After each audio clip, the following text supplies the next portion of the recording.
We're just 3 days away from the start of the Republican National Convention, and while CBSN will have wall-to-wall coverage of the event, so will The Late Show with Stephen Colbert. Monday kicks off 2 straight weeks of live shows for both the Republican and Democratic conventions. And here in our studios to talk about this and a whole lot more is our friend and host of The Late Show with Stephen Colbert, Stephen Colbert in the flesh. Thanks for having me. Good to see you. You guys are wall to wall, I'm floor to ceiling. We got it covered. I cannot compete with that. All right, let me get serious for just 1 second. In the days after the November attack in Paris, yes. You said anything that is an attempt at human connection in the world is positive. Did you get up this morning and not try to kill someone? Then you're on the right side. What's your reaction after last night? Shock and horror and sadness and I think there's sometimes a sense of helplessness in the face of something like this, especially in what I do. You serve a function which is to inform people what's happening in the world so they can make an informed decision.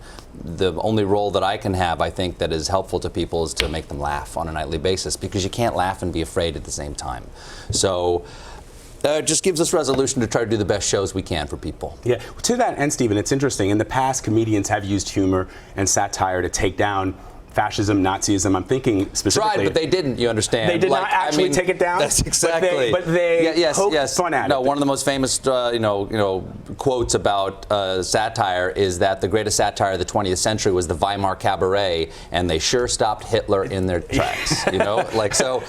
Satire pokes at power, and it pokes at hypocrisy, and sometimes pokes at evil if it sets its aims high.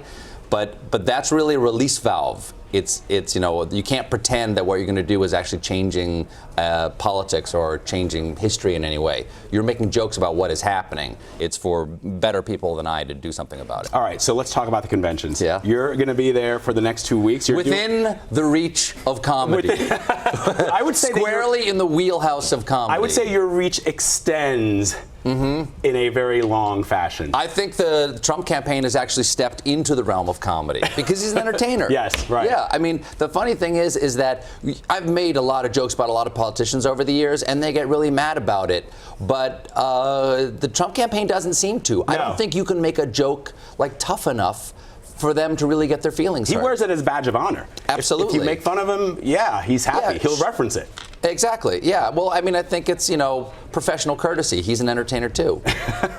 All right. Are you as excited as I am to see Antonio Sabato Jr.? Of course. I mean, yes. I mean, I want to see the machismo up there. I want to see the sexiness. There's a lot of people that are planned. Dr. Ben Carson is going to be there. The entire Trump family is speaking at the convention. They are. Yeah, they're going to form a human pyramid. Ben Carson's going to juggle brains. It's going to be fantastic. Did you hear that Tim Tebow was announced and he's not going? And now he's not going. He found out from the announcement? What does that mean? What does that mean? That means I will have Team Tebow on my show. Yes. Tim doesn't know it yet. Tim, congratulations. You've been booked.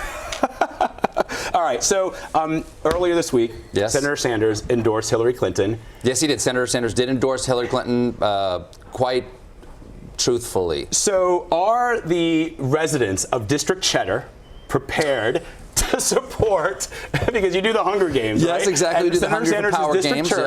District Cheddar. He's District Cheddar, yes, Are exactly. they ready to support Hillary Clinton? I think so. I don't think they're going to support Trump.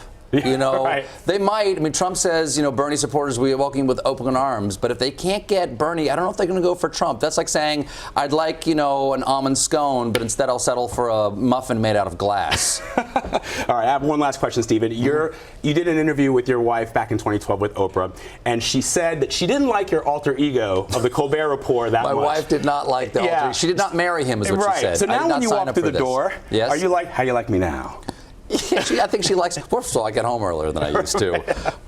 Yeah, she likes me. I only brought him home a couple of times. A couple of times? Only a couple of times by accident, because I'd be improvising or working on a script on the way home, and I'd walk in the door, and she would look at me and say, "I know what's happening. Please leave and come back as my husband." This person, yes, exactly. And I go, "All right, I'm not the boss here. You are. Okay, you are." Stephen Colbert, it's so great to have you here. Thanks for having me. Thank you so much. Appreciate it. Really appreciate it. See you next week. All right. Yeah, next week. Absolutely. Stephen Colbert, everyone.